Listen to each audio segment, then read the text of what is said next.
শুক্রবার রাতে পতাকা লাগানোকে কেন্দ্র করে গঙ্গারামপুর পৌরসভার 11 নম্বর ওয়ার্ডে তৃণমূল বিজেপি কর্মীদের মধ্যে সংঘর্ষ হয়। এই ঘটনার জেরে একজন তৃণমূল কর্মী এবং 3 জন বিজেপি কর্মী আহত হয়ে গঙ্গারামপুর সুপার স্পেশালিটি হাসপাতালে ভর্তি রয়েছেন।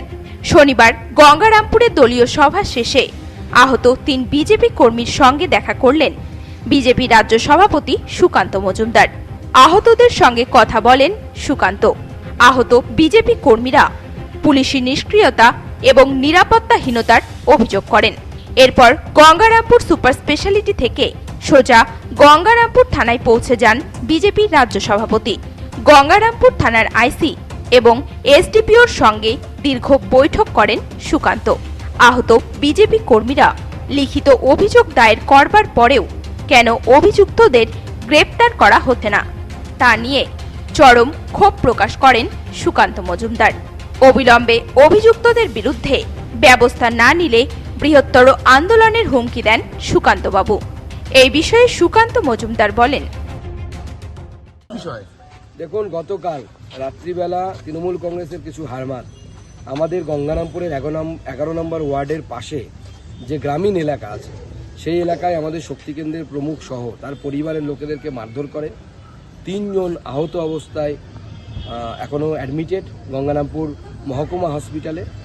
তার মধ্যে একজন মহিলা, তার চুলের মুঠি ধরে মাটিতে ফেলে মারা হয় তাকে, যা শ্লীলতাহানির পর্যায়ে পড়ে এবং তারা এখনও হসপিটালে, সেই মহিলাও হসপিটালে, মাথায় আঘাত পেয়েছে, মাথার সিটি স্ক্যান হয়েছে, ডাক্তাররা দেখছেন, সরকারি হসপিটালেরই রিপোর্ট। আমরা এখানে আইসি এবং এসডিপিওর সাথে কথা বলেছি। আমরা ওনাদের কাছে দাবি জানিয়েছি খুব শীঘ্রই এই দুষ্কৃতীদেরকে গ্রেপ্তার করা হোক। তৃণমূলের একজন নেতা আছেন, তার নাম হচ্ছে কল্যাণ, টাইটেল কি, কল্যাণ দাস। সে রাঘবপুর থেকে গুন্ডা নিয়ে বিভিন্ন এলাকায় মস্তানি করে বেড়াচ্ছে। তাই আমরা পুলিশের কাছে অনুরোধ করেছি যে যেন এই অপরাধীদের বিরুদ্ধে, ক্রিমিনালদের বিরুদ্ধে যেন ব্যবস্থা নেয়। ঘটনা ঘটাবার প্রায় 18 ঘন্টা কেটে গেছে, তারপরে এখনো পর্যন্ত কেউ অ্যারেস্ট হয়নি। পুলিশের ভূমিকা কি? এখন পুলিশের ভূমিকা সন্তোষজনক নয় বলে আমাকে থানায় আসতে হয়েছে।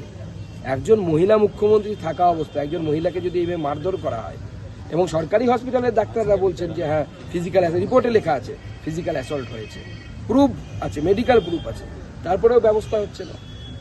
এরপরে যদি এরকম না হয় আমরা কয়েক হাজার লোক নিয়ে গঙ্গারামপুর থানা ঘেরাও করার ব্যবস্থা নেব। পুলিশের তরফে কি জানানো হলো? পুলিশ আমাদেরকে বলেছে যে ব্যবস্থা নেবে। আমরা আশা করে বসে আছি পুলিশ ব্যবস্থা নেবে। যদি না নেয় আগামী দিনে আমাদেরকে আরো বৃহত্তর গণতান্ত্রিক আন্দোলন করতে হবে। গঙ্গারামপুর থেকে বিশেষ প্রতিবেদন, নিউজ টুডে।